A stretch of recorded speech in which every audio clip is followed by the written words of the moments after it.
Please दोस्तों, कहानी को शुरू करने से पहले आप लोगों से हाथ जोड़ के प्रार्थना करती हूँ, मेरे चैनल को सब्सक्राइब कर लीजिए। कहानी बनाने में बहुत मेहनत लगती है। प्लीज़ आप लोगों के सपोर्ट की मुझे बहुत ज़्यादा ज़रूरत है। तपस्या अभिमन्यु को अपने दिल की बात बताने के लिए उसके कमरे में आई हुई थी। अभिमन्यु तपस्या से नाराज़ होने की वजह से उसे अपने कमरे से बाहर निकाल रहा था। वह उसे पकड़कर दरवाजे के पास लेकर आया। तभी तपस्या ने उसका हाथ झटका। उसने अभिमन्यु को दोनों कंधों से पकड़ा और पीछे की तरफ ले जाते हुए दीवार से सटा दिया। तपस्या ने अभिमन्यु की आंखों में देखकर कहा, अब तुम चुप करके मेरी सारी बातें सुनोगे। और क्यों सुनूं मैं तुम्हारी बात? तुम इस तरह मेरे साथ ज़बरदस्ती नहीं कर सकती। अभिमन्यु तपस्या से दूर होने की कोशिश कर रहा था, लेकिन तपस्या ने उसे कसकर पकड़ रखा था। मैंने कहा ना, चुप करके रहो, तपस्या ने सख्त लहजे में जवाब दिया। वो क्या है ना, मैं अभिमन्यु हूँ, न कि तपस्या। मुझे चुप करके रहना नहीं आता। अब तुम्हें कुछ भी कहने सुनने की ज़रूरत नहीं है।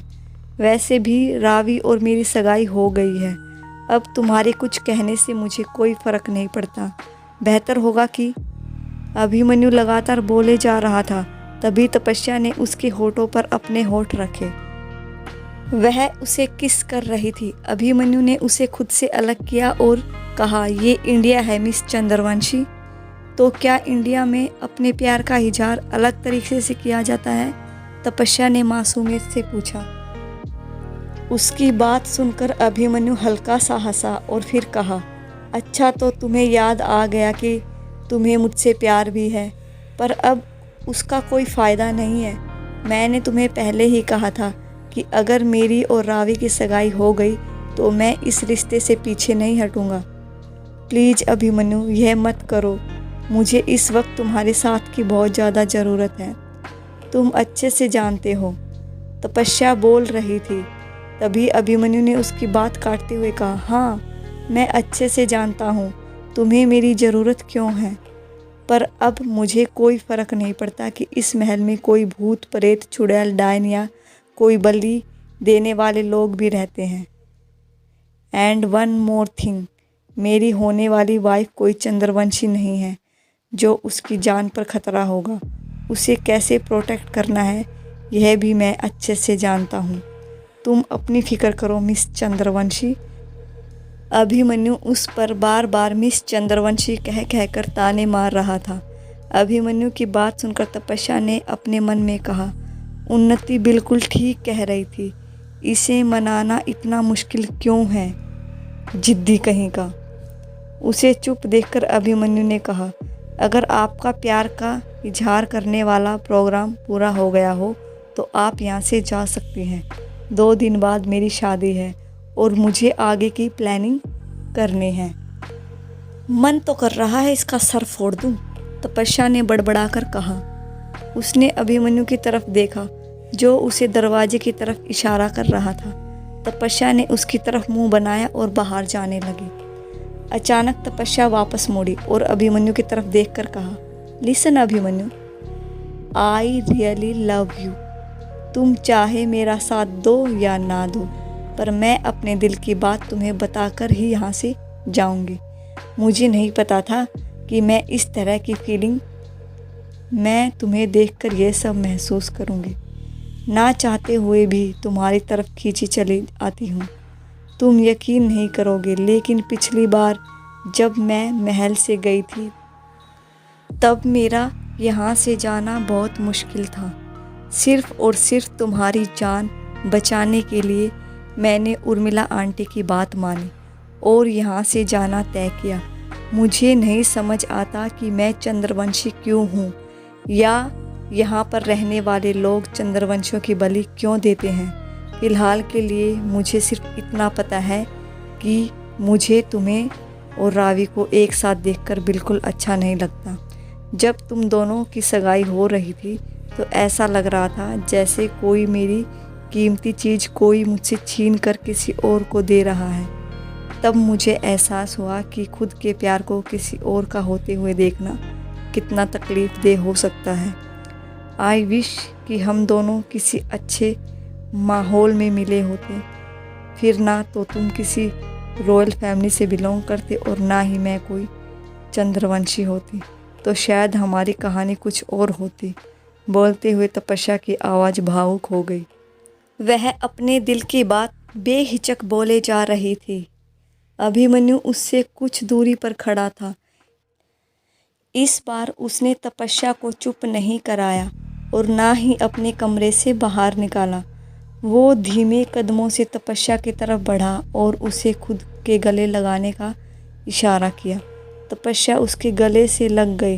अभिमन्यु ने उसे सहलाते हुए कहा, इस बार मुझे तुम्हारी बात पर यकीन हो रहा है।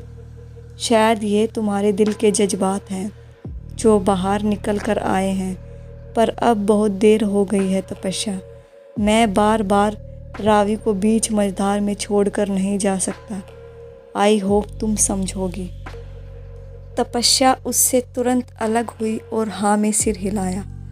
होप सो यह सब जल्द ही ख़त्म हो सके और तुम दोनों एक साथ एक अच्छी लाइफ स्पेंड करो।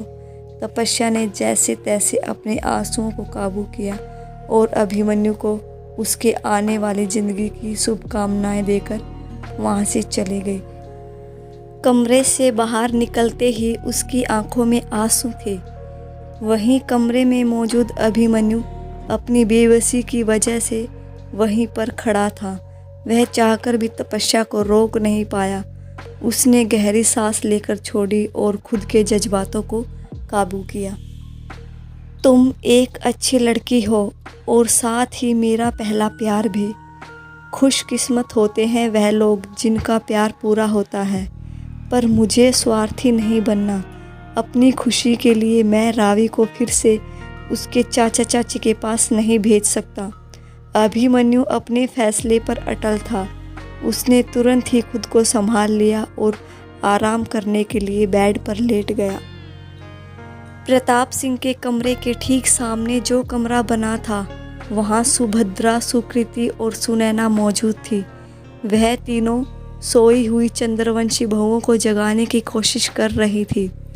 उन्हें वहाँ मंत्र बुदबुदाते हुए कुछ देर हो गई थी। उनकी मेहनत रंग ला रही थी। उन्नति, हेजल और गौरव के बाद पारस जिस जगह पर फंसा था, अचानक वहाँ रेत का एक अजीब सा तूफान आया। पारस अभी भी दरवाज़ा ढूंढने की चाह में इधर उधर घूम रहा था। वह काफ़ी थका हुआ था। उसने तूफान को देखा तो वह घबरा गया। हे भगवान, अब यह क्या हो रहा है? सही कहा है किसी ने, लालच करने का नतीजा बुरा होता है, पर इतना बुरा होगा यह मैंने नहीं सोचा था। प्लीज़ भगवान जी मुझे बचा लीजिए। प्लीज़, मैं आज के बाद कुछ भी गलत काम नहीं करूँगा। पारस वहाँ खड़ा मन ही मन भगवान से प्रार्थना कर रहा था। तभी बहुत सारी काली आकृतियाँ उसे अपनी तरफ आती हुई दिखाई दी। उन्हें देखकर साफ पता चल रहा था कि वह औरतों की आकृतियाँ हैं जो विकृत हो चुकी थी। उन्होंने लाल रंग के कपड़े पहन रखे थे और मुंह पर लंबा घूंघट ले रखा था। यह क्या है? अभी यह सब कहाँ से आ गई? कौन हो तुम लोग? प्लीज़ प्लीज़ मुझे कुछ मत करना। कौन हो तुम? पारस अटकते हुए अपने शब्दों को पूरा करने की कोशिश कर रहा था। वह उनसे बचने के लिए भागने की कोशिश करने लगा। उसने भागने के लिए इधर उधर जगह देखी, लेकिन सब कुछ व्यर्थ था। वह सब चारों तरफ से आ रही थी। उन्होंने पारस के चारों तरफ एक घेरा बना लिया। जहाँ थोड़ी देर पहले बिल्कुल शांति छाई हुई थी, वहीं अब उन सब के गुनगुनाने की आवाज़ें आ रही थी। वह काफ़ी तेज थी। पारस उन्हें सहन नहीं कर पाया। उसने चिल्लाते हुए अपने दोनों कानों पर हाथ रखा। उसके कान में से खून निकल रहा था। प्लीज़ चुप हो जाओ, मुझे दर्द हो रहा है। भगवान के लिए चुप हो जाओ, मुझे दर्द हो रहा है। पारस दर्द से ज़ोर ज़ोर से कर्रा रहा था, लेकिन सब व्यर्थ था। उनके गुनगुनाने की आवाज़ तेज होती होती और तेज होती जा रही थी। पारस वह सहन नहीं कर पाया। उसके कान के साथ साथ नाक और मुंह से भी खून निकलने लगा। कुछ ही देर बाद वहाँ पारस की लाश पड़ी थी, जो खून से लहूलुहान थी। वह सब एक दूसरे की तरफ देखकर मुस्कुरा रही थी। उन सब ने सामने की तरफ देखा तो एक दरवाज़ा जैसा बना हुआ था, जिसकी दूसरी तरफ महल दिखाई दे रहा था। वह सब उस दरवाजे की तरफ बढ़ने लगे। वहीं दूसरी तरफ ऊपर के कमरे में खड़ी सुभद्रा, सुनैना और सुकृति को उनके गाने की आवाज़ साफ सुनाई दे रही थी। वह स्वर धीरे धीरे तेज होता जा रहा था। जी, अगर यह सब ऐसे ही गुनगुनाती रही तो पूरा महल शमशान में बदल जाएगा। हमें कुछ भी करके इन्हें शांत करना होगा, सुनैना ने चिंतित स्वर में कहा। हमें अच्छे से पता है कि इनकी लगाम कैसे कसनी है। यह सभी यहाँ से महल में जाएंगी और महल में सीधे चंद्रवंशी के पास। बस इनकी आज़ादी इतनी ही देर की है, उसके बाद वापस इन्हें उसी जगह पर कैद कर लिया जाएगा, सुभद्रा ने जवाब दिया। वह सब तो ठीक है जीजी, लेकिन आपको लगता है कि हम इन्हें वापस वहाँ पहुँचा पाएंगे? यह बहुत सारी हैं और हम सिर्फ 3। इन्हें वापस उस जगह भेजने के लिए हमें इन्हें इस कमरे तक लाना होगा। क्या वो खुद से इस कमरे तक आ जाएंगी? सुकृति ने पूछा। वह भी काफ़ी परेशान लग रही थी। हाँ, रास्ता मुश्किल ज़रूर है, लेकिन नामुमकिन नहीं, सुभद्रा ने जवाब दिया। सुनैना और सुकृति ने उसकी बात पर हामी भरी। वह जानती थी कि सुभद्रा कैसे भी करके हल निकाल ही लेगी। चंद्रवंशियों की बलि देने का रास्ता भी सुभद्रा ने ही निकाला था। ठीक है, फिर हम स्वामी को बोल देते हैं कि वह इनकी आवाज़ को सुनते हुए उस लड़की तक पहुँचे, सुनैना ने कहा। सुभद्रा ने उसकी बात पर हामी भरते हुए कहा। फिर तुम दोनों स्वामी को सूचित करो, हम तब तक उन्हें इस कमरे तक वापस लाने का इंतजाम करते हैं। सुभद्रा अभी भी वहीं पर मौजूद थी, जबकि सुनैना और सुकृति वहाँ से जा चुकी थी। वह वहाँ पर बैठकर अग्नि जला रही थी। उसके बाद वह प्रताप सिंह के कमरे में आई। कमरे में आने के बाद उसने वह घड़ा निकाला जिसके अंदर खून भरा हुआ था। चंद्रवंशियों का रक्त ही इन चंद्रवंशी बहुओं को यहाँ तक खींच कर लेकर आएगा। बस अभी इसकी महक पूरे महल में फैलानी होगी। सुभद्रा ने उस रक्त के घड़े को देखकर कहा। वो उस घड़े को लेकर अग्नि के पास बैठ गई और सुकृति और सुनैना के आने का इंतजार करने लगी। देर रात को मिस्टर और मिसिस चौहान के साथ प्रताप सिंह एक कमरे में मौजूद थे। वह वहाँ पर रावी और अभिमन्यु की शादी ना होने के विषय में बात कर रहे थे। यह आप कैसी बात कर रहे हैं बड़े मालिक? अगर लड़की को बिन ब्याही वापस गांव ले गए तो गांव वाले 100 बातें सुनाएंगे।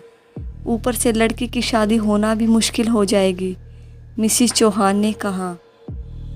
हमने तुम्हें शादी के लिए पैसे दिए थे और अब उस लड़की को वापस यहाँ से ले जाने के लिए तुम्हें माला माल कर देंगे। देखा जाए तो हमें तुम्हें सज़ा देनी चाहिए, क्योंकि तुम लोगों ने हमसे झूठ बोला कि वह लड़की एक चंद्रवंशी है, जबकि वास्तव में ऐसा कुछ नहीं है। प्रताप सिंह गुस्से में तमतमा रहे थे। उनकी बात सुनकर रावी के चाचा चाची की नज़रें झुक गई। मिस्टर चौहान ने बात को संभालते हुए कहा, हम सच कह रहे हैं, वह लड़की चंद्रवंशी है। उस लड़की की माँ हमारी भाभी सा एक चंद्रवंशी औरत थी।